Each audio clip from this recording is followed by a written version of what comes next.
Sa naging dikit na pagkapanalo ng Warriors kontra OKC Thunder, muling nakita natin ang total team effort na ginawa ng Dubs. Dahil sa first half pa lamang kahit nagtotodo na si Steph, Klay at Draymond Green ay hindi pa rin nawawala ang presensya ng kanilang mga role players. At kahit lumalaki pa kanina ang kalamangan ng home team, hindi ito naging problema sa Warriors dahil sa ganda ng pagpapatakbo ng opensa ni CP3. Sa hindi nakakalam sa 28 minutes nitong paglalaro ay nagkaroon lamang ito ng 1 puntos, ngunit kumamada pa rin naman ito ng 12 assist.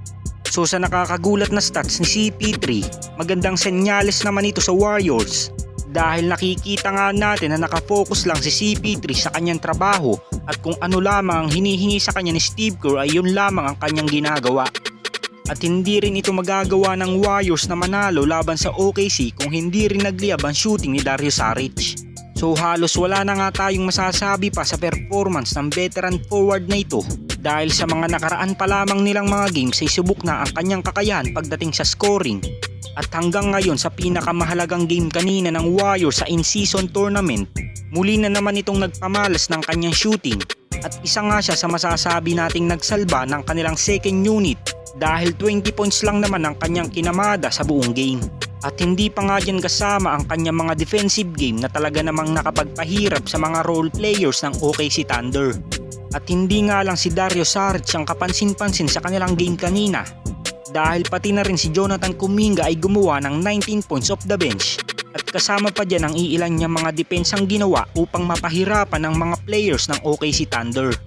So sa pagiging consistent ng performance ngayon ng Golden State Warriors, hindi talaga malabong makabalik sila sa NBA Finals kung laging ganito ang kalalabasan ng kanilang mga performance.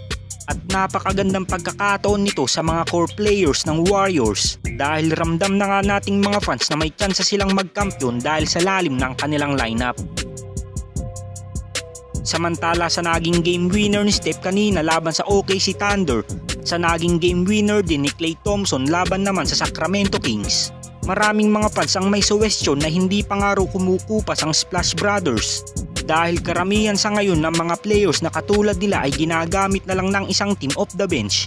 Ngunit ang tambalang Steph at Klay Thompson sa season ito ay ang pinakang gusto ng iilang mga fans dahil kapanapanabik ang lahat ng kanilang ginagawa pag sumasapit na ang fourth quarter. At pati na rin ang former defensive player of the year na si Draymond Green ay mas lalong nakakabilib sa ngayon dahil napakakalmado lamang nito sa mga play na kanyang ginagawa lalo na't pag crucial game. Sa matinding performance na ipinapamalas ngayon ng kanilang Big 3, malaki pa ang tsansa na madagdagan ang kanilang kampyonato dahil napaka-talented ngayon ng kanilang mga players na nakapalibot sa kanila. At may isa pang point guard na kagaya ni CP3 na umaalalay sa ating 2-time MVP na alam nating subok na dahil sa ganda ng kanyang approach sa kanyang mga teammates.